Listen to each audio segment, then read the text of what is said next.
रह जाएंगे। और ये बहुत ही हैरान कुन फैक्ट्स हैं। तो चलिए बढ़ते हैं अपने फैक्ट्स की जानिब। Fact number 1, Russian dog experiment.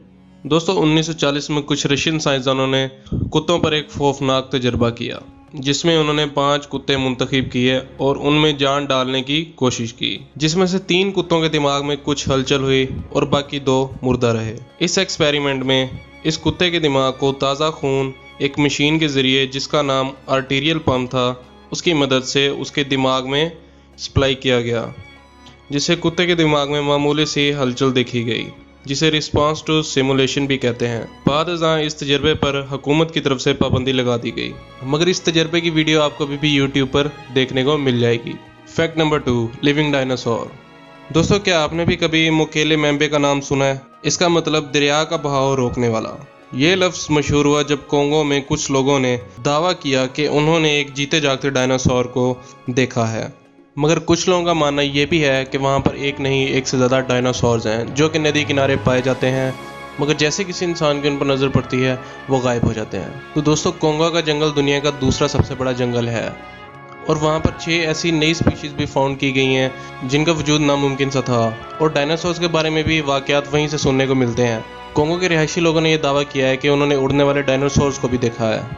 Fact number 3, 1925 का जिक्र है जब एक यूनानी फोटोग्राफर बरतानवी अर्जियाती मुहिम के एक रुकन के तौर पर काम कर रहा था कि अचानक उसने ज़ेमू ग्लेशियर्स में किसी जानदार की आहट महसूस की। उसने देखा कि 30 से 200 गज की दूरी पर झाड़ियों में कोई जानवर है। उसने सोचा कि शायद कुछ सफेद तिब्बती भालू होगा, मगर जब उसने करीब से देखा तो वो इंसान नुमा जानवर था जो कि इंसान से 7 से 6 इंच लंबा था, मगर बिल्कुल इंसान जैसे चेहरे का और इंसान जैसा दिखता था। जैसे ही उसकी नज़र इस पर पड़ी वो वहाँ से गायब हो गया। इस फोटोग्राफर ने बहुत उसका पीछा किया, मगर उसके हाथ सिर्फ उसके पैरों की फ़ोटोज़ मिली। मगर इस वाक़े के मशहूर होने के बाद बहुत से सियाहकारों ने कोह हिमालय का रुख किया और मुकामी लोगों से पूछे जाने पर पता चला कि ये मखलूक अक्सर इन्हें दिखाई देती है, और वहाँ के कुछ लोगों ने अपने गाँव में इनके मुजस्मे भी बना रखे हैं क्योंकि उनका मानना है कि ये येटी इनकी हिफाजत करते हैं। तो उन्होंने इस जानवर का नाम भी येटी ही रख दिया। Fact number 4, human cloning. दोस्तों आपने कभी ये तो सोचा होगा कि काश हम 2 होते या हम जैसा कोई और होता जो हमारे साथ हमारा हाथ बटाता। तो हुआ कुछ यूँ कि 1996 में पहली बार एक भेड़ का क्लोन बनाया गया जिसका नाम डॉली द शीप रखा गया, जिसकी मुकम्मल मालूमात आपको यूट्यूब और दीगर सोशल मीडिया पर भी देखने को मिलेगी। और फिर क्लोनिंग का ना रुकने वाला सिलसिला शुरू हुआ और आज भी कई जानवरों की क्लोनिंग की जाती है, जिसमें शामिल हैं बिल्ली, बंदर, कुत्ते, भेड़ वगैरह, जिनकी वीडियोस आप यूट्यूब पर भी देख सकते हैं। और चाइना में सबसे ज़्यादा इन जानवरों की क्लोनिंग की जाती है, और अब कुछ चीनी साइंसदान इंसानी क्लोनिंग की रेस में भी दौड़ रहे हैं। फैक्ट नंबर 5, हार प्रोजेक्ट, जिसका फुल फॉर्म है high frequency active aurora research program. इसे तख्लीक किया गया आयनोस्फीयर रिसर्च प्रोग्राम के लिए। ये प्रोजेक्ट अमेरिका की रियासत अलास्का में है। इसका असल मकसद मौसम को काबू में करना है।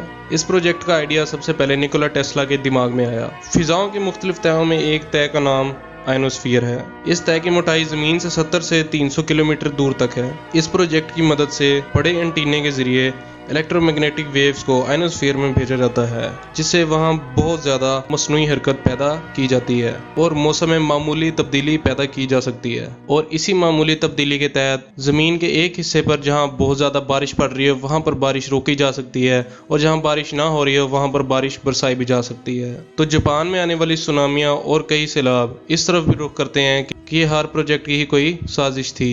तो दोस्तों ये थे आज के 5 ऐसे फैक्ट्स जो कि बहुत ही अनबिलीवेबल थे, और शायद आप में से चंद लोगों को ही पता हो।